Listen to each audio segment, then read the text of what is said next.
Bonsoir à tous et bienvenue. Nous sommes le mardi 21 avril et au sommaire ce soir, il y a d'abord le retour à l'école qui se déroulera en 3 étapes du 11 au 25 mai avec un nombre d'élèves limité dans les classes. Comment réagissent les professeurs et les familles? De nombreuses questions ne sont pas encore tranchées. 5,7% des Français auront été contaminés le 11 mai. C'est le résultat d'une étude qui confirme l'impact positif du confinement. Aujourd'hui, chaque malade contamine en moyenne 0,5 personnes. Au début, c'était plus de 3. Peut-on réserver sans risque ces vacances d'été? Les professionnels tentent de rassurer avec des remboursements facilités, mais difficile de se projeter tant que la question de l'ouverture des plages n'est pas tranchée. Des rassemblements évangéliques de masse aux États-Unis, la peur du virus ne suffit pas à dissuader les fidèles. Au contraire, certains pasteurs s'en servent pour gagner en notoriété. Et puis des tableaux de maîtres reproduits en vrai à la maison, un défi lancé au début du confinement sur les réseaux sociaux. Il est en train de faire le tour du monde. Le retour à l'école sera donc étalé sur 3 semaines, en commençant par le primaire et encore, pas avec tous les niveaux de classe. Ensuite, ce seront les collèges, puis les lycées, avec une limite, pas plus de 15 élèves par groupe. Delphine Sidbon, Céla Bougriou et Irina Fourni nous donnent plus de précisions. Tous les parents d'élèves se posent cette question, à quoi va ressembler la reprise des cours? Le ministre de l'Éducation nationale a livré ce matin les hypothèses privilégiées. Rentrerait la semaine du 11 mai. Les élèves de grande section de maternelle, de CP et de CM2, ainsi que toute classe de moins de 15 élèves, quel que soit le niveau. La semaine suivante, celle du 18 mai, les 6e, 3e, première et terminale reprendraient les cours, tout comme certains élèves en lycée professionnel. Enfin, la semaine du 25 mai, toutes les autres classes rentreraient, avec une règle, des cours donnés en petits groupes, 15 élèves maximum. 15 élèves, c'est pas forcément très rassurant parce que quand on connaît la taille des salles qu'on a dans nos collèges ou dans nos lycées, on a quand même du mal à voir comment est-ce qu'on va faire respecter la distanciation sociale même avec 15 élèves. Des inquiétudes partagées par la principale fédération de parents d'élèves. Il y a une très grande défiance des parents par rapport à la faisabilité du retour progressif le 11 mai et une sorte de mouvement de désobéissance civile est en train de se mettre en place, notamment à travers les réseaux sociaux qui laissent entendre que les parents ne scolariseront pas les enfants le 11 mai parce qu'ils sont inquiets. Un cas de figure pris en compte par Jean-Michel Blanquer. Mais il l'assure, dès le 11 mai, chaque élève devra être au travail. En classe ou à la maison en train de suivre des cours à distance si ses parents ne souhaitent pas le renvoyer à l'école. Un accueil périscolaire va aussi être mis en place dans certains établissements, tout comme des activités culturelles et sportives, dans des gymnases par exemple. Des annonces loin de convaincre une partie de l'opposition. Pour l'instant, je retiens beaucoup de communication, beaucoup d'ambition de sortir du déconfinement, mais assez peu de méthodes et de plans concrets qui permettent de sécuriser les parents et les enfants et les personnels enseignants. Les élèves handicapés et ceux en difficulté scolaire ont aussi été mentionnés par le ministre. Sa promesse, leur faire reprendre l'école parmi les premiers, quelle que soit leur classe. Et la balle est maintenant en partie, tout du moins dans le camp des établissements qui vont devoir s'organiser localement en fonction chacun de leurs moyens. Comment réagissent les professeurs et les parents d'élèves également? Réponse ici dans une école primaire de Montpellier où se sont rendus Aurélie Herel et Lucas Garcia. Avec le retour des élèves de CM2 dans cette classe dès le 11 mai, la directrice réfléchit déjà à un nouveau plan de classe. Autour de ces tables, 3 élèves au lieu de 6. Et puis un 3e au bout, voilà. Et dans les couloirs, nouveau code de la route. Il y aura un sens unique. Les enfants prendront cette entrée et ressortiront par l'autre. À la cantine, plus question de s'asseoir à côté, il faudra laisser une chaise de distance. Pour délimiter, je vais retirer des tables, parce que là, vous voyez, c'est encore serré. Éviter le self-service. Cette école privée de Montpellier accueille depuis un mois une dizaine d'enfants de personnel soignant. Eux ont bien pris l'habitude des gestes barrières. Ceux qui reviendront en classe vont devoir eux aussi prendre les bons réflexes. Ceux qui n'ont pas eu l'habitude d'avoir cette distance-là, il faudra aussi prendre un temps pour leur expliquer et pour qu'ils adoptent les bons gestes tout de suite. Mais tout ça, ça prendra du temps. Mais pour les plus petits, pas toujours facile de garder ces distances. Les parents sont partagés sur ce retour à l'école le 11 mai. Je fais partie des parents qui étaient dans l'attente d'un retour en classe parce que je pense que les enfants ils commencent à arriver à leur limite un petit peu. Je pense qu'à un moment, c'est important de retrouver une vie collective. Je ne sais pas si remettre mes enfants ou pas à l'école. Voilà, j'ai peur pour mes enfants, j'ai peur qu'on soit tous contaminés. Le maire de Montpellier, lui, affiche clairement son opposition. Il reste 30 jours de classe. Il est déraisonnable d'ouvrir les écoles avant le mois de septembre. Ce sont beaucoup de risques pour peu d'avantages. Nettoyer le mobilier plusieurs fois par jour, désinfecter le matériel pédagogique après chaque utilisation. Il reste 3 semaines aux écoles pour mettre au point leur organisation. Et voilà donc pour ces premières réactions, mais plus largement, comment faire pour régler les questions logistiques, sanitaires, avec les problèmes de repas, de désinfection ou encore de transport scolaire. Les inconnues sont nombreuses, comme nous le montrent Hortense Villatte et Christophe Niolac. Il y a d'abord des incertitudes concernant le périscolaire. Depuis la garderie du matin jusqu'au coucher des internes, en passant par la récréation et la cantine, seront-ils assurés partout? Dans quelles conditions? Par groupe? De combien d'élèves? Des concertations sont en cours entre le gouvernement et les collectivités. Pour ce maire d'une commune rurale, ce sont les transports scolaires qui poseront problème. Les enfants sont obligés de prendre le bus. Et là aussi, ça va être un moment compliqué puisqu'on n'aura pas de bus supplémentaire. Les distances entre les enfants risquent de ne pas pouvoir être tenues. Un certain nombre de questions sanitaires sont aussi soulevées, pour les enfants comme les enseignants. Seront-ils testés? Porteront-ils un masque? Le ministère de l'Éducation nous renvoie au plan de déconfinement que présentera le Premier ministre d'ici une dizaine de jours. Les médecins, eux, sont catégoriques. Il est évident que les enseignants devront être masqués. Le premier décès, je rappelle, c'est en France, c'était un enseignant. Des enfants masqués, franchement, ils vont toucher leur masque, ils vont s'en servir, ils vont jouer avec, ils ne vont pas le supporter. C'est une illusion. Jean-Michel Blanquer a expliqué qu'un protocole sanitaire sera rapidement établi. L'approvisionnement en savon et gel hydroalcoolique, mais aussi en produits de désinfection, devra être assuré. Si ces conditions ne sont pas remplies, les établissements ne rouvriront pas. Quoi qu'il en soit, tout cela aura un coût. Aux collectivités de résoudre la question du financement. Et on continue à se projeter sur le 11 mai. Savez-vous combien de Français auront été infectés à ce moment-là? Réponse, 3 700 000, soit 5,7% de la population. C'est ce que dit en tout cas une étude de l'Institut Pasteur. Un chiffre à relativiser puisque les différences entre les populations et les régions sont importantes. Regardons le détail avec Caroline Bell, Didier Pireski et Alexandre Godin. Pour espérer retrouver une vie normale, c'était une donnée essentielle à connaître.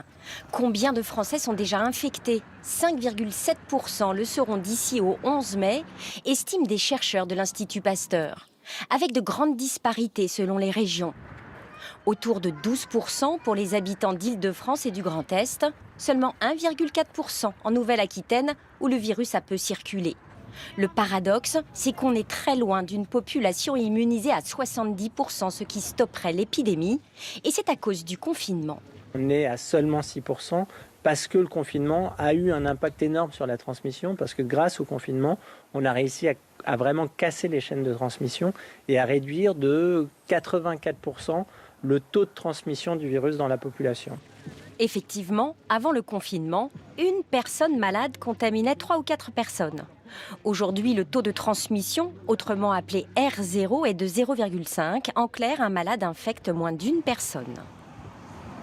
À partir du 11 mai, il faudrait qu'on arrive à rester à ce niveau de transmission. Ça va être plus compliqué puisqu'on va lever le confinement, donc on aura peut-être une remontée de ce R0. Il ne faudrait pas qu'il dépasse 1 de façon à ce que ça reste complètement gérable par le système de soins. Et notamment les services de réanimation. Si on continue sur cette trajectoire, au 11 mai, on devrait être à moins de 50 admissions en réanimation par jour. Au lieu de 700 admissions quotidiennes à la fin mars et 200 encore aujourd'hui.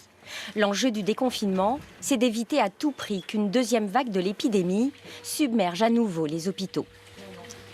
Et on voit bien avec ces chiffres comment la progression de la maladie a pu être enrayée, au grand soulagement des régions les plus touchées, notamment on vient de le voir à l'Est.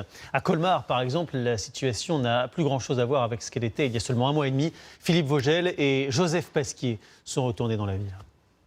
Après la tempête de ces dernières semaines, ce service de réanimation semble avoir retrouvé un calme apparent. même si les lits sont toujours occupés. Pour ces patients Covid gravement atteints, les soins sont encore loin d'être terminés.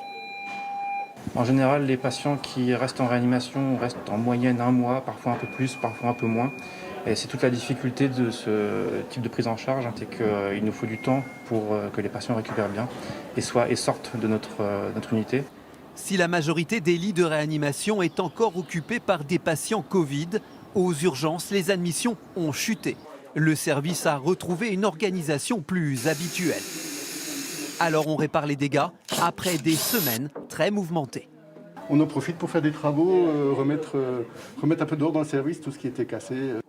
On est dans une espèce d'entre-deux. On a eu la tempête coronavirus qui a été très violente. On craint d'avoir de nouveau un pic d'activité non Covid dans un premier temps, puis de nouveau Covid en fonction des modalités de déconfinement.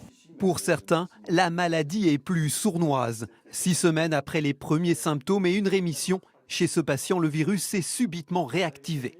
J'ai commencé à avoir des frissons de haut en bas, comme si on m'avait versé un seau d'eau glacée. Des problèmes respiratoires, j'arrêtais pas de tousser. J'ai du mal à comprendre, oui, parce que là, ça fait long. À peine remis, la rechute a été brutale, inexplicable. On découvre cette maladie au fur et à mesure qu'on la traite. Des patients qui vont faire 2 pics de maladie, qui vont avoir une période de transition où ça ira mieux. Pour le moment, il n'y a pas de vrai cas, a priori, de réinfection.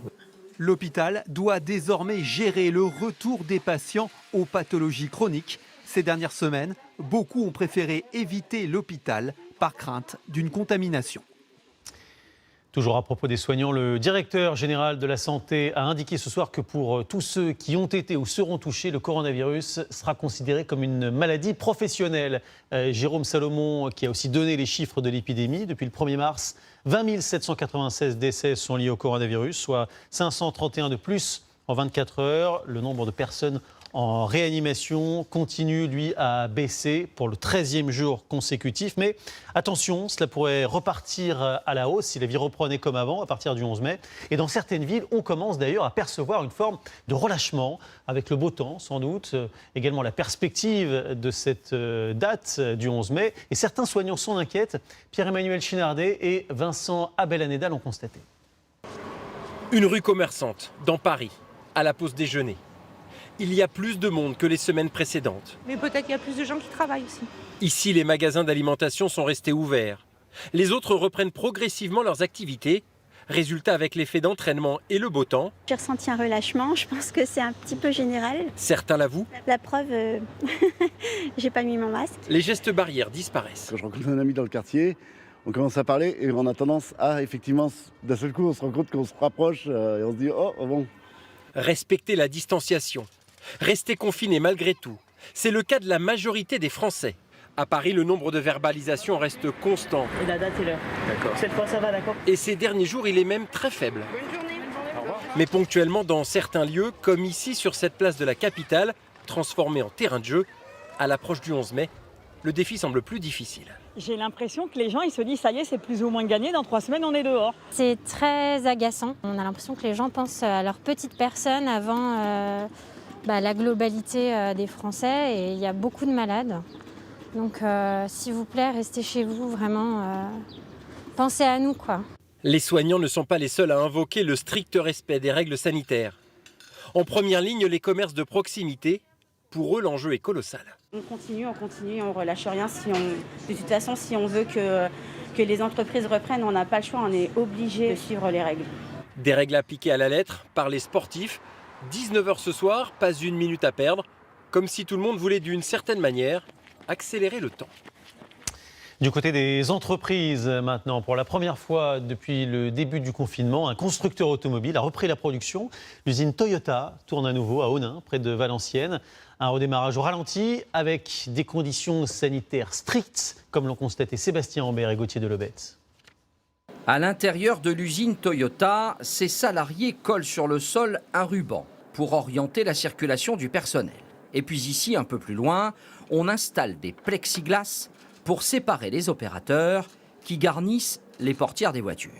On a à peu près 400 à installer sur l'intégralité de l'assemblage pour éviter qu'il y ait un vis-à-vis direct entre ces opérateurs. À l'extérieur, pendant ce temps, des tentes ont été dressés sur le parking. Merci beaucoup. Bonne journée. C'est ici que commence le parcours sanitaire de l'entreprise et il est à prendre très au sérieux. Premier lavage des mains au gel hydroalcoolique, port du masque obligatoire, deuxième lavage des mains. Tout cela sert aussi à rassurer les salariés qui reprennent le travail ce matin. On est passé un peu la moulinette là quand même pour être sûr qu'on ait toutes les protections. Il faut reprendre et puis je pense que les règles sanitaires qui ont été mises en place sont bonnes. L'ambiance n'est plus tout à fait la même. Les vestiaires sont limités, la cantine est fermée, les distributeurs sont condamnés pour éviter les rassemblements. Et que dire des réunions qui sont réduites à de tout petits groupes et tout le monde est bien séparé les uns des autres. Et puis, dans cette pièce, on trouve une batterie d'imprimantes 3D qui désormais fabrique des visières de protection. Et là, en urgence, on a provisionné 25 nouvelles imprimantes 3D. Ça s'est fait en 24 heures. On les a fait venir de taxis d'Angleterre, etc. Et on a démarré ça dans la journée. Toyota espère relancer la production de Yaris d'ici jeudi. 50 voitures par jour d'abord contre les 1200 habituellement. Mais regardez ce parking plein de véhicules neufs prêts à être livrés. Il faut dire que 30 000 clients partout en Europe attendent leur voiture commandée avant le confinement. Et à propos de voitures, le prix du litre d'essence n'en finit plus de baisser dans la foulée des cours du pétrole. Moins de 1,30 € pour le samplon 95 comme pour le gazole. Une bonne surprise pour les rares personnes qui peuvent rouler. Justine Corbion et Eric Béra en ont rencontré. Tout à moins de 1,30 € le litre. Dans cette station-service de l'Essonne, ça faisait longtemps qu'on n'avait pas vu ça. Et contrairement à ce que dit ce monsieur... J'en profite pas parce que c'est bas. Tout le monde est venu faire le plein pour profiter de la baisse des prix. Je vois que ça a vraiment baissé en ce moment. J'économise en moyenne presque 10 € en fait. Depuis 6 semaines, le prix des carburants est en chute libre. Pour le diesel par exemple, 1,21 € aujourd'hui, son prix le plus bas depuis septembre 2017. De quoi ravir les automobilistes qui, malgré le confinement, étaient nombreux sur les routes d'Île-de-France aujourd'hui. Depuis quelques jours, on voit que le trafic devient un peu plus chargé. Jean-Claude Duhard passe ses journées sur la route. Il livre du fioul domestique chez les particuliers. Bonjour monsieur, j'arrive, je descends. Celui-ci lui demande de remplir sa cuve de 3000 litres à ras-bord. Il a désormais de quoi se chauffer tout l'hiver à un prix presque 20% moins cher que l'an dernier. On profite des baisses et des hausses de cours, donc on suit les affaires. Et après un paiement sans contact un peu particulier, ça, je vous le mets dans le garage. Jean-Claude continue sa tournée. 1, 2, 3, 14 4. clients, 26 000 litres distribués en une journée. Une activité exceptionnelle pour la période. Il y a facilement 50% de commandes en plus. Et le dernier client du jour est aussi le plus chanceux. Claude a une cuve de 10 000 litres. Alors il vient d'économiser 2 000 € par rapport à l'an dernier. Mais il se demande si c'était le meilleur jour pour acheter. Si j'avais attendu quelques jours de plus, ça aurait gagné encore davantage. Oui, c'est vrai. Car il pense que les prix vont continuer à baisser. Ah, ça c'est possible, on le verra dans les jours qui viennent. On va plus loin en tout cas sur cette question du prix du pétrole, justement avec vous, François Langlais. Bonsoir. Bonsoir Julien. Alors difficile d'imaginer que les prix baissent encore parce que le phénomène auquel on assiste est déjà incroyable. Aux États-Unis, le cours du baril est passé en dessous de zéro. Autrement dit, les producteurs ont dû payer pour s'en débarrasser. Comment cela est-il possible? Oui, c'est le monde à l'envers. Cette nuit, le prix du pétrole américain est passé à moins 37 $ le baril. C'est-à-dire que, vous l'avez dit, les vendeurs étaient prêts à payer les acheteurs pour se débarrasser de leurs barils, exactement comme on paye un brocanteur pour vider une maison de ses vieux meubles. Tout ça parce qu'il n'y a plus assez d'espace de stockage. Les dépôts, les citernes, les navires, tout est plein d'or noir à ras-bord. Parce que la consommation mondiale a chuté d'1 tiers à cause du confinement aux États-Unis. La demande de pétrole est retombée au niveau des années 1970. Il y a un demi-siècle. Au-delà du pétrole, François, il y a d'autres secteurs, on l'a aperçu d'ailleurs tout à l'heure sur le parking de Toyota, où on doit faire face à un excès de stock. C'est vrai, la surproduction menace. Par exemple, dans l'industrie automobile où les usines s'apprêtent à repartir alors que les concessions auto, où on vend les véhicules, restent fermées. Où stocker les véhicules dans l'attente de la reprise?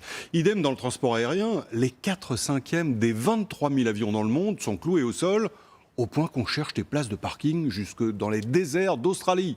Surproduction ici, pénurie là, c'est toute l'économie mondiale qui est déréglée par l'épidémie. Merci beaucoup François Langlais. Une image maintenant qui fait froid dans le dos. Regardez à quoi pourrait ressembler un restaurant demain. On dirait plutôt un parloir de prison. C'est une entreprise italienne qui propose cette solution pour permettre enfin la réouverture des salles. Alors sans aller jusque-là, en France, de nombreux professionnels sont prêts, eux, à repartir. Ils l'ont dit à Vincent Plévin et Frédéric Petit. Ici, la porte ne s'ouvrira que si vous avez réservé. Bonjour, bienvenue au ciné. On va se désinfecter les mains avant de rentrer, s'il vous plaît. Voilà à quoi pourrait ressembler l'accueil. Passons à présent en salle. Ce restaurateur ignore quand il aura le droit d'ouvrir, mais il a lancé les grandes manœuvres pour espacer ces tables d'1 mètre, quitte à en retirer la moitié. On va retirer ces 3 chaises. Et ce n'est pas toujours simple. Là, on est pas mal. Je pense qu'on est de toute façon encore à plus d'un. Bon, là, on n'est pas bon. Il faut qu'on redouble. Ça a l'air d'être un casse-tête, là. Ah ben, c'est un vrai Tetris. Autre changement, la fin des menus qui passent de main en main. Ça, c'est terminé à partir de notre réouverture. On va passer sur des formats jetables, une feuille de papier tout simplement qui restera sur la table tout le long du service, de l'entrée au dessert. Et elle sera jetée par le chef de rang quand il y aura la désinfection totale de la table. De l'espace, des masques, du gel, tous ces efforts suffiront-ils à vous rassurer? Je ne retournerai pas si ça vous ouvrirait tout de suite, quoi. Genre, j'attendrai un peu quand même. Plein de gens qui sont peut-être porteurs sains. Un peu de distance, je crois que c'est ce qu'il y a de mieux, puis les masques, voilà. Et puis voilà, hein. Chacun se lave les mains. Et vite qu'ils ouvrent. Ah ouais, mais dès que ça va rouvrir, j'irai boire un verre, un café, manger normalement, quoi. Ça va, tout va bien? Ce patron de bar attend ce jour avec impatience. Lui mise tout sur son immense terrasse, 400 mètres carrés au grand air, et il a prévu d'autres aménagements. Commande uniquement au bar et petits cadeaux offerts à chaque client. Nous, notre volonté, notre idée, c'est de dire que chaque client aura un masque et chaque établissement sécurisera les lieux avec du gel hydroalcoolique, avec les règles de distanciation sociale et avec la distribution gratuite à nos clients de masques. Bien sûr, vous pourrez le retirer à table, mais le masque pourrait être obligatoire pour passer commande ou aller aux toilettes. Les bars-restaurants dont on espère bien qu'ils seront ouverts au moins pour l'été, les grandes vacances se préparent, mais peut-on réserver un séjour quelque part? Les Français hésitent avant de se lancer, malgré les garanties données par les professionnels qui se mobilisent pour tenter de rassurer. Thierry Coiffier et Bruno Poiseuil les ont consultés. Une certitude, vos vacances d'été ne ressembleront pas à ça. Alors vous les voyez comment, vous, ces congés estivaux, post-confinement? Alors, tout va dépendre des événements. Aller à la montagne une semaine début juillet, et si ça se fait pas, j'irai dans mon Limousin une semaine plus tôt. Je vais faire ça un peu à la dernière minute, puis je verrai bien s'il y a encore moyen de partir à l'étranger si c'est possible. Sera-t-il possible de prendre l'avion ou le train? Et si oui, pour quelle destination? Difficile encore de le dire. Du coup, de nombreux opérateurs jouent la prudence et proposent des réservations annulables sans aucun frais, même à la dernière minute. Une tendance cependant, les Français devraient passer leurs vacances en France. 99% des professionnels du tourisme le pensent, à en croire cette étude. Quant au type d'hébergement qu'ils choisiront, les Français qui le pourront éviteront l'hébergement collectif pour éviter la promiscuité et le risque de contamination et choisiront plutôt de l'hébergement individuel, de la location, des maisons de vacances, des gîtes ruraux. En tout cas, les professionnels se préparent et tiennent à montrer qu'ils pourraient accueillir des vacanciers en toute sécurité, comme dans ce village nature en Eure-et-Loire. Habituellement, on ouvre le restaurant qui est juste derrière nous. Mais après, comme solution de repli, nous avons ce chalet à pizza qui nous permettra du coup de faire de la vente à emporter. Ce type de village de 10 hectares n'accueille jamais plus de 300 vacanciers, soit environ 300 mètres carrés par personne. Beaucoup d'espace donc, et le chant des oiseaux, bien appréciable après des semaines de confinement. Et la grande question qui se pose pour de nombreux vacanciers, c'est de savoir si, oui ou non, les plages seront ouvertes au public. Évidemment, ça change tout. Mais comment faire pour respecter les distances avec sa serviette? Eh bien, dans les stations balnéaires, on veut y croire malgré tout. Et on se prépare d'ailleurs, comme ici, en Bretagne, à Fouesnant, où sont allés Antoine Magnan et Pierre-François Vatras. Comme tout le littoral français, la baie de la Forêt dans le Finistère est désertée. Ici, la commune de Fouesnant abrite 14 km de plage prisées des touristes. Mais pourront-ils en profiter cet été? Le maire de la station balnéaire est inquiet. Pour l'instant, nous n'avons pas de certitude sur l'ouverture des plages. On espère qu'après le déconfinement du 11 mai, les plages pourront être ouvertes pour accueillir des estivants avec des mesures de protection, certainement. Mais c'est impossible de laisser des plages de ce type fermées pendant tout l'été. Le maire envisage de laisser toutes les plages ouvertes avec le minimum de restrictions. Pour les professionnels du tourisme, la question de l'ouverture des plages déterminera ou non la réussite de la saison estivale. Les gérants de cet hôtel saisonnier comptent plus que jamais sur l'été pour sauver leur année. Juillet-août, pour l'instant, ça n'a pas évolué, ni en moins ni en plus. C'est-à-dire que je n'ai pas fait de nouvelles réservations, donc mon planning est loin d'être plein, mais je n'ai pas eu d'annulation non plus. J'ai la chance, moi, d'avoir une clientèle habituée qui, pour l'instant, me dit « on espère pouvoir venir ». Voilà, c'est ça. En attendant, l'élu s'entretient régulièrement avec la préfecture du Finistère. Une coopération nécessaire pour préparer au mieux l'après 11 mai. On essaie d'avoir aussi des discussions en amont pour regarder ce qu'ils vont prendre comme décision au niveau de l'État. Chaque territoire étant différent, la vie étant différente, on doit appliquer quelque chose d'assez pragmatique sur chaque territoire. Jusqu'à présent, le maire a obtenu des dérogations préfectorales pour ouvrir certains marchés et les déchetteries. Il espère en obtenir d'autres pour préparer au mieux la saison estivale. Et pour aller en vacances, vous serez nombreux à prendre le train. D'ailleurs, la SNCF a confirmé aujourd'hui que 100% des TGV circuleront bien cet été. Mais pour être prêt, il faut bien entretenir le matériel, comme le réseau d'ailleurs. Des équipes sont mobilisées. Johan Engen, Marine Der et Frédéric Petit les ont suivis. Il n'y a sur ce site plus aucune voie de garage disponible. Sur les 250 trains de la région des Hauts-de-France, 170 sont à l'arrêt total. Et pour une longue durée. Une mise en sommeil inédite dans l'histoire de la compagnie ferroviaire. On va condamner les ports d'accès voyageurs pour éviter tout acte de malveillance. En temps normal, ces agents n'effectuent ces gestes que sur 2 ou 3 trains maximum chaque année. Là, je vais isoler les batteries pour que les batteries ne se déchargent pas. Il faut éviter à tout prix que ce matériel se détériore d'ici le 11 mai.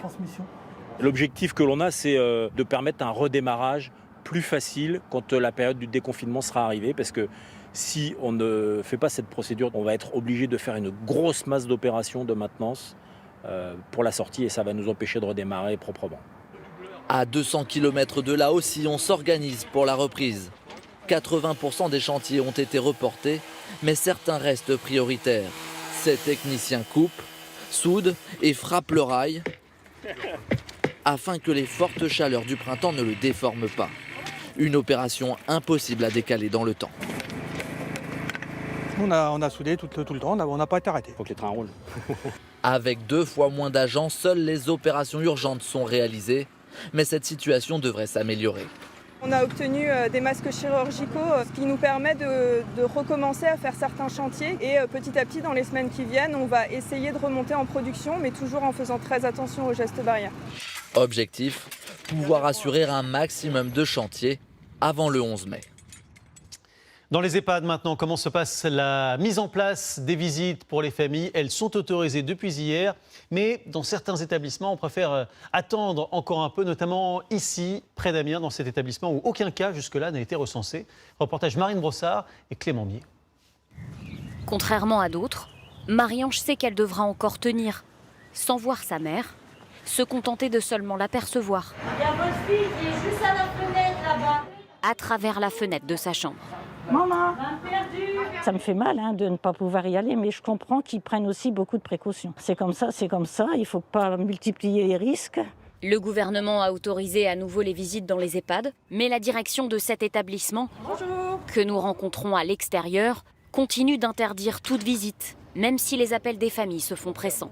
Elles disaient qu'elles souhaitaient vraiment voir leur maman, qu'elles étaient en manque. Oui, on comprend que ce soit compliqué pour les familles, mais pour le moment, nous, on n'a pas de cas de Covid.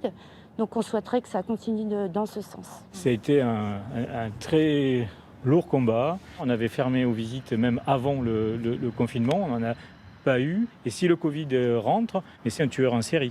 Donc vous avez vu, ça part très vite. Les personnes sont extrêmement fragiles dans les EHPAD. Et les nouvelles règles à suivre qu'ils viennent de recevoir du ministère les confortent encore un peu plus. Impossible pour eux d'ouvrir leurs portes aujourd'hui. Les visiteurs ne doivent également pas être amenés à croiser d'autres résidents. Donc ça, au jour d'aujourd'hui, on ne sait pas comment faire. Comment accueillir les familles sans risquer de faire entrer le virus? Il faut vraiment fermer un secteur, bâcher. Il leur faudra au moins 2 semaines pour mettre en place des solutions. Et il faut vraiment qu'on trouve un système, un espace dédié où il n'y aurait pas de contact physique direct et surtout pas de circulation dans l'établissement. Manque de place, mais aussi de personnel. Car pour encadrer ces visites, il faudrait détacher au moins un salarié à temps plein, inenvisageable dans l'immédiat pour cet établissement.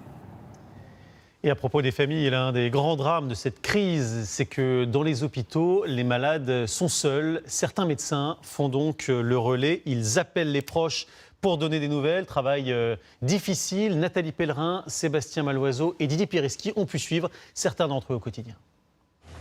Derrière ces portes, 30 patients atteints du Covid sont en réanimation. Une zone interdite aux familles.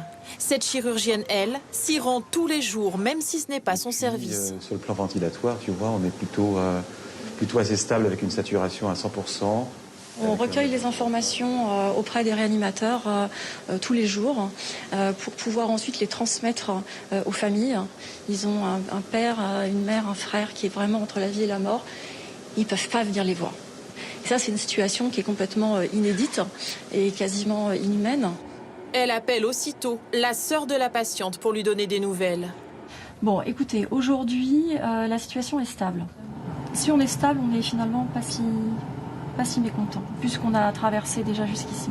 Aujourd'hui, en lien avec une dizaine de familles, elle contacte aussi celles de patients qui sont sortis. Docteur Clément, comment ça va ?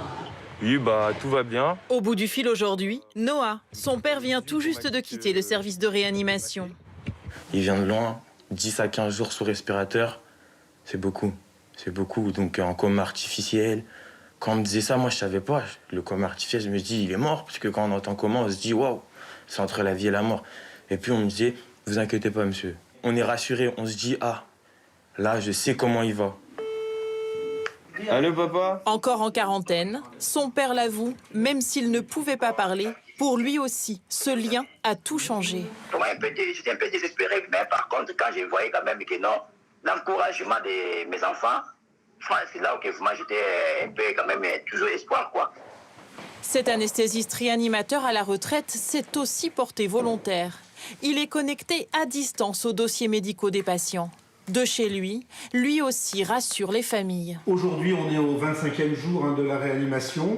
Vous savez que ça a été un petit peu difficile les derniers jours. Écoutez, là, les choses s'améliorent aujourd'hui. Et il fait aussi de la pédagogie. On essaie que les familles comprennent, je dirais, avec des explications, je dirais, les plus simples possibles. On ne va pas sophistiquer les choses. Et puis, parfois, on arrive à cette situation de devoir faire des petits dessins pour qu'ils comprennent. Et je crois que ça les aide énormément. Des explications précieuses pour les proches et une écoute indispensable aussi quand le patient décède.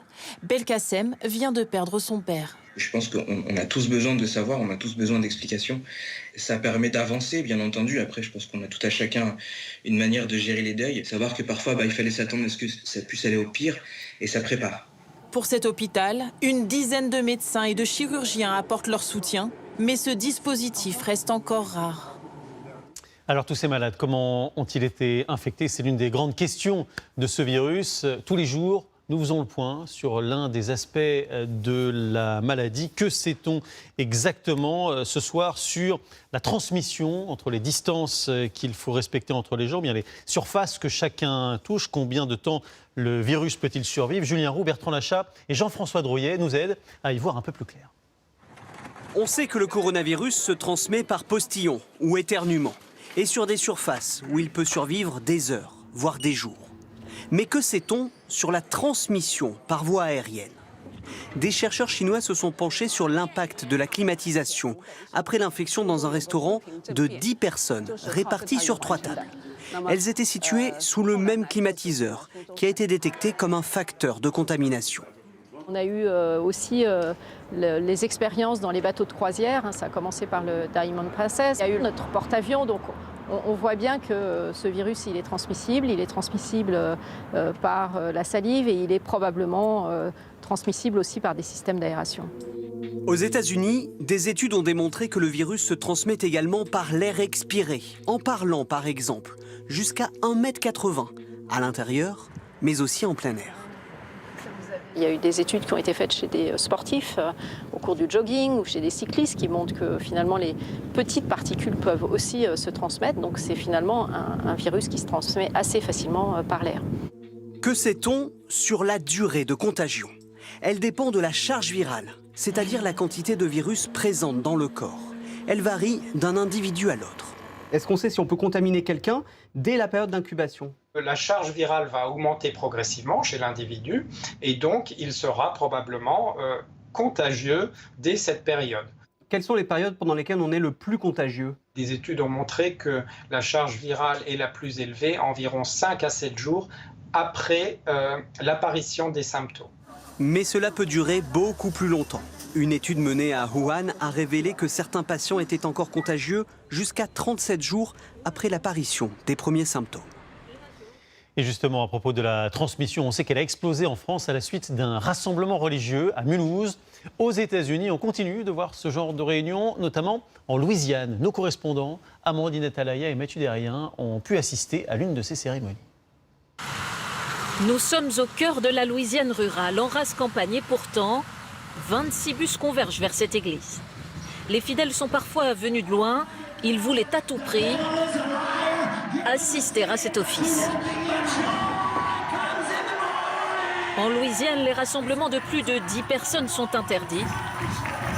Mais le pasteur Tony Spell défie les autorités.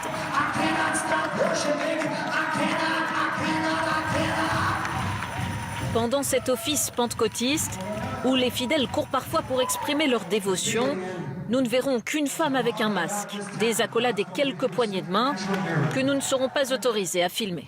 Le pasteur nous a exceptionnellement conviés à l'intérieur.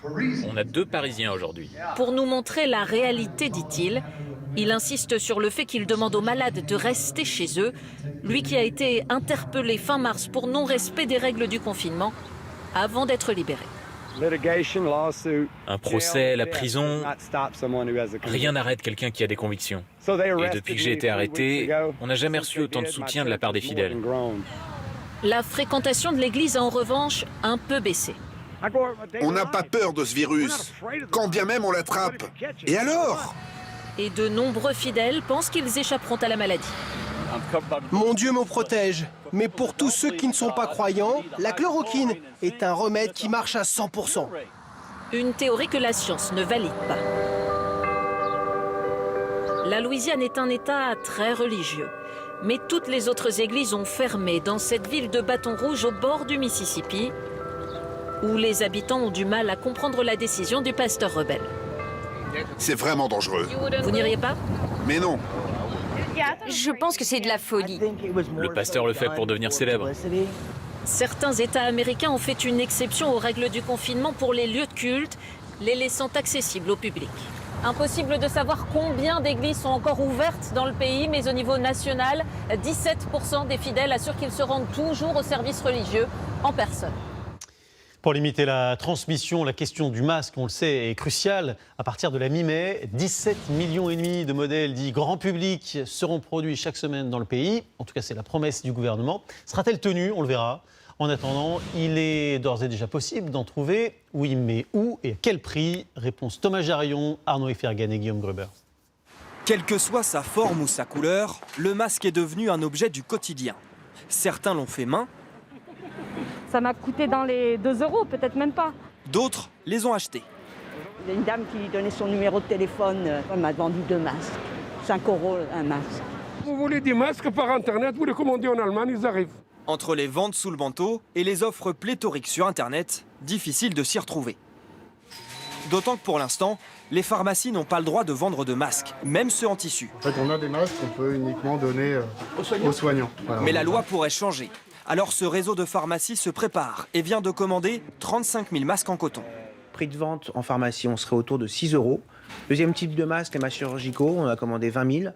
On pourrait les vendre autour de 1,50 €, 2 € si la loi le permet. Mais toutes les pharmacies ne respectent pas les règles. Alors que c'est encore illégal, au téléphone, une officine nous vend ces masques en tissu. Ils sont à 4,80 l'unité et ça part très vite. Il existe heureusement moins cher et légal cette fois. Dans ce magasin de tissus, les employés préparent des kits de masques en coton à faire soi-même, 10 € les 5. On a démarré 4 magasins, puis d'autres. Aujourd'hui, les 20 magasins fonctionnent depuis 10 jours. Les kits respectent les normes sanitaires. L'enseigne en livre 1200 par jour via un drive. Il va falloir retourner travailler, on veut être protégé. Donc il faut s'y mettre tout de suite pour avoir le stock. Au revoir. Mais pour équiper 66 millions de Français, l'État compte aussi sur les fabricants de vêtements. C'est assez joli ça. Cette styliste est passée du jean au masque homologué. Pour elle, c'est un accessoire de mode. Le fait que c'est un jean et que c'est neutre, ça va vraiment avec tout le vêtement. Elle en est convaincue, c'est en créant des masques moins anxiogènes que nous allons plus facilement les accepter et les porter. Des masques, il en faudra probablement pour prendre les transports en commun. Pour l'instant, les gares restent vides, y compris celles qui d'habitude sont ultra fréquentées, comme par exemple la station RER de La Défense, le célèbre quartier d'affaires parisien, qui est désert depuis le début du confinement. Autant vous dire que c'est une ambiance surréaliste au beau milieu des tours que nous font découvrir maintenant François-Xavier Ménage et Olivier Cresta. Le premier quartier d'affaires d'Europe, transformé en zone fantôme. Les sièges des grands groupes du CAC 40, tous vides. Aucun salarié. Les étages plongés dans le silence. Par exemple, dans ce bâtiment de 160 000 mètres carrés, les employés travaillent tous à la maison. La Défense, 3600 entreprises et une patronne qui vient fréquemment vérifier le fonctionnement des lieux totalement gelés. Ici, c'est un thermomètre de l'économie nationale. Donc on se rend compte à quel point l'économie française est à l'arrêt et à quel point ça va être compliqué de la redémarrer. Habituellement, 180 000 salariés travaillent ici tous les jours à la Défense. Et bien aujourd'hui, 98,5% sont confinés à la maison en télétravail. Le PC pour les équipes mobiles. Les seuls à continuer leur activité comme avant, ce sont les agents de sécurité. Des patrouilles de 12 heures d'affilée, jour et nuit, pour sécuriser les lieux. On va essayer de localiser le maximum de personnes pour éviter justement que ça empire et que ça devienne des choses que dégradations ou des cambriolages. Les constructions sont gelées, les centres commerciaux à l'arrêt. Seul un hôtel est encore ouvert. Les restaurants d'entreprise, eux, ont tous baissé le rideau. Les stocks de nourriture, plutôt que d'être jetés, ont pris la direction de cette immense salle de spectacle. Dans les chambres froides, une association redistribue les aliments dans tout le département au profit des plus fragiles. Ça va vu 50 familles Villeneuve-la-Garenne. On prend pour l'épicerie, donc on prend pour à peu près 90 familles là. Vous avez une centaine de restaurants d'entreprise rien que sur le parvis de la Défense. Et depuis le début du confinement, on a dû collecter environ 15 tonnes de produits de ce type-là, voilà, produits bruts. Donc c'est l'équivalent de 30 000 repas. Chaque jour, une centaine de repas continuent d'être proposés en fonction des réserves. Dans ce quartier, habituellement plus tourné vers des notions de rentabilité que de solidarité. Peut-être avez-vous entendu parler du Getty Challenge. C'est un défi qui consiste à reproduire chez soi les tableaux de maître, mais en vrai, comme ici par exemple. Vous allez peut-être reconnaître la jeune fille à la perle de Vermeer transformée en jeune chien à la balle de tennis. Comment ce défi est-il né et quelles sont les reproductions les plus réussies? Sélection signée Yann Ovine et Jean-François Drouet. Aujourd'hui, on va faire un nouveau Getty Challenge. Défi de taille pour cette mère de famille. Un globe. Reproduire à la maison et surtout à sa façon ce tableau de Marie-Antoinette. Un plaid avec des bonbons. Dans le rôle de la reine, Léanelle, 4 ans. Alors, tu t'assois, Nounours. Et voici, sans prétention, le résultat. Et j'ai pris Le but du jeu, c'est de faire avec ce qu'on a à la maison. Donc, c'est sûr qu'on n'a pas toujours ce qu'il faut. Donc là, bon, sur Marie-Antoinette, c'est bien tombé parce que bon, j'avais le costume du carnaval. Il faut un peu d'humour aussi, d'autodérision. Cette famille du Tarn-et-Garonne s'est pris au jeu du Getty Challenge. Cléopâtre, la Joconde ou encore la jeune fille à la perle. D'ailleurs, tout est parti d'une autre reproduction de ce tableau de Vermeer par un couple de Néerlandais il y a un mois. Depuis, ces œuvres d'art réinventées se sont répandues à travers le monde sur les réseaux sociaux. Encouragées par le musée Getty de Los Angeles, qui a reçu aujourd'hui plus de 100 000 créations, comme la scène du Christ de ses soignants. Ça permet de s'approprier, de connaître une œuvre d'art et donc de développer un rapport intime qui va désacraliser la peinture. De nombreux Français osent des créations artistiques pendant le confinement, comme Camille. Elle a associé 256 carrés pour décorer son mur. Je ne suis pas artiste de base, ça c'est sûr. Donc je me suis dit qu'en faisant des carrés, c'était quelque chose que je pouvais pas rater. Forcément, des carrés de couleur, ça peut que plaire. Certains grands peintres s'étrangleraient sans doute, mais l'art est souvent une manière de s'amuser et finalement d'occuper aussi son animal de compagnie. Allez, c'est l'heure de répondre à vos questions. Vous nous les posez tous les jours avec le hashtag le20h TF1 vous répond. Et c'est Garance Pardigon qui part à la pêche aux infos. Bonsoir Garance. Bonsoir. Alors première question, un salarié peut-il être sanctionné pour non-respect des gestes barrières? Alors oui, et ça va du simple avertissement à la mise à pied en cas de récidive. Si le respect des gestes barrières a été clairement demandé par l'employeur via une note de service ou encore un affichage dans les couloirs, eh bien le salarié a obligation de s'y conformer. Autre obligation qui va dans le sens de ces gestes barrières, le salarié doit prendre soin de ses collègues. Ce n'est pas le monde des bisounours, mais bien le code du travail qui l'exige. Alors deuxième question, pourquoi certains commerces rouvrent-ils au public? C'est vrai que ça surprend pas mal de monde, comme les magasins de bricolage et les jardineries, mais en revanche pas d'autres, comme les librairies ou les fleuristes. Eh bien en fait, certains commerces n'ont jamais eu l'obligation de fermer. Ils ont temporairement baissé le rideau pour s'organiser, c'est le cas des enseignes de bricolage par exemple. D'autres ont obtenu l'autorisation en cours de route, c'est le cas des jardineries, pour vendre des plants potagers. Les autorités ont en fait estimé qu'il s'agissait d'un bien de première nécessité, à la différence des bouquets de fleurs ou des livres. Et c'est pour ça que les fleuristes et les libraires, eux, sont toujours fermés actuellement. Enfin, pourra-t-on faire du sport normalement après le 11 mai? Alors, j'aimerais vous répondre oui, mais ça va dépendre du déconfinement. Il y a sans doute un espoir pour la pratique du sport individuel. Par exemple, dépasser le rayon d'1 kilomètre pour aller courir ou faire de la pêche en pleine nature. Mais c'est beaucoup moins évident pour la pratique du sport collectif, le tennis ou encore le football. Pas de reprise annoncée des entraînements pour le moment. Quant aux salles de sport, eh bien, elles s'arrachent les cheveux sur la mise en place des fameux gestes barrières. Merci beaucoup Garance et rendez-vous demain pour d'autres questions. On retrouve maintenant ces Français qui filment leur vie quotidienne pour nous tous les soirs. Nous leur avons demandé de nous dire comment ils vivent ces heures particulières. Et aujourd'hui, vous allez découvrir comment 2 commerçants, un restaurateur et un coiffeur se sont organisés. Témoignage recueilli par Elena Despaturo et Florian Fernandez. Comme vous pouvez le voir, il est 21h et je mets les flyers dans les boîtes aux lettres, évidemment, pour que tout le monde les ait demain matin et espérer avoir quelques commandes pour cette semaine. Il s'est filmé dans les rues désertes de Marseille. Chaque soir, Romain Joffre poste un peu d'espoir. Celui de sauver son restaurant, fermé depuis plus d'1 mois.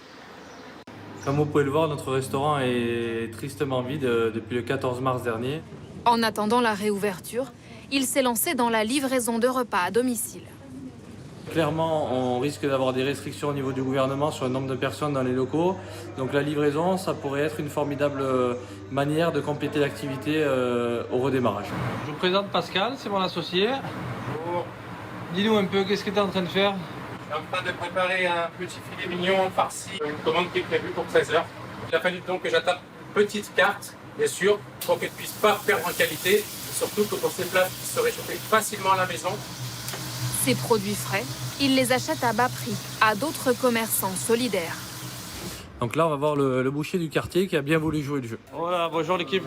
Alors, ça va bien? Ouais, ça va. Tiens, je te remercie. Désormais, les commandes se font par téléphone. Oui, bonjour Madame Vanna. Une dizaine par jour. Non, vous me dérangez pas. Pas assez pour se verser un salaire. Il n'y a pas de problème.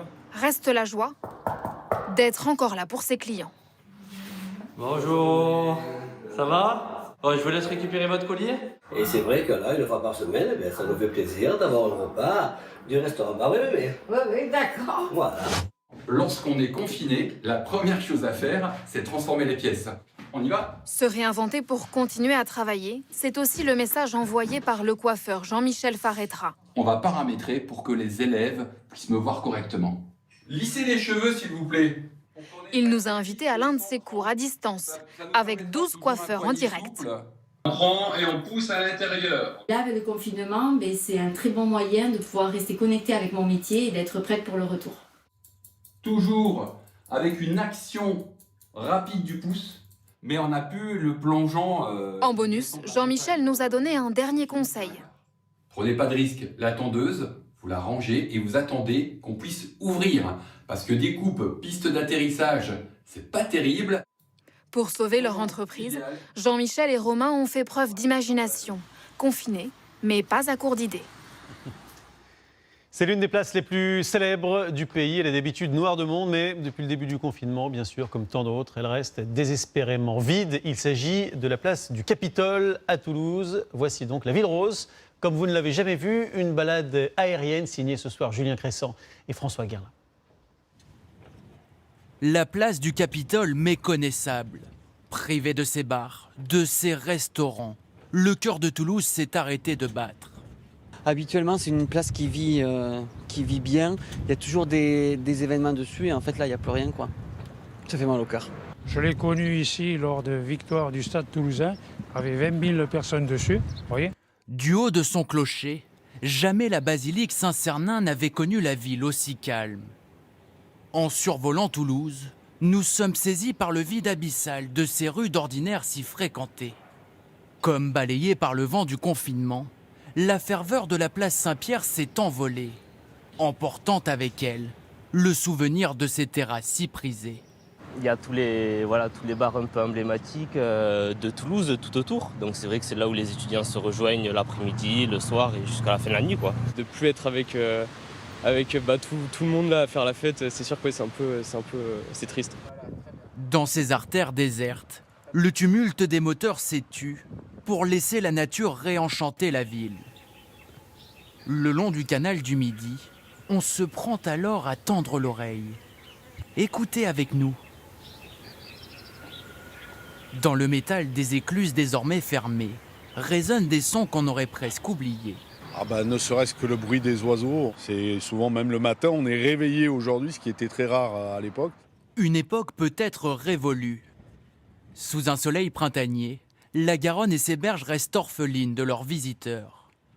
Contraints de marcher sur les quais, les plus fidèles en profitent pour prendre un peu de hauteur et voir leur ville différemment. On a une vue sur la Garonne, sur les bâtiments le long des quais qui sont encore plus beaux pratiquement que quand on est tout en bas de la Garonne. Regardez la Grave, l'Hôtel Vieux. Au détour d'une ruelle, nous croisons le plus célèbre des Toulousains. Mort en 2004, le chanteur Claude Nougaro reconnaîtrait-il sa ville?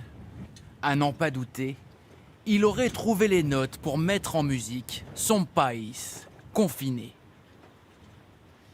Allez, l'info, ça continue sur LCI avec dans quelques instants Marie-Aline Méli pour une émission spéciale sur l'immunité face au coronavirus. Rendez-vous Canal 26 sur TF1. La suite, c'est la météo, Evelyne Delia.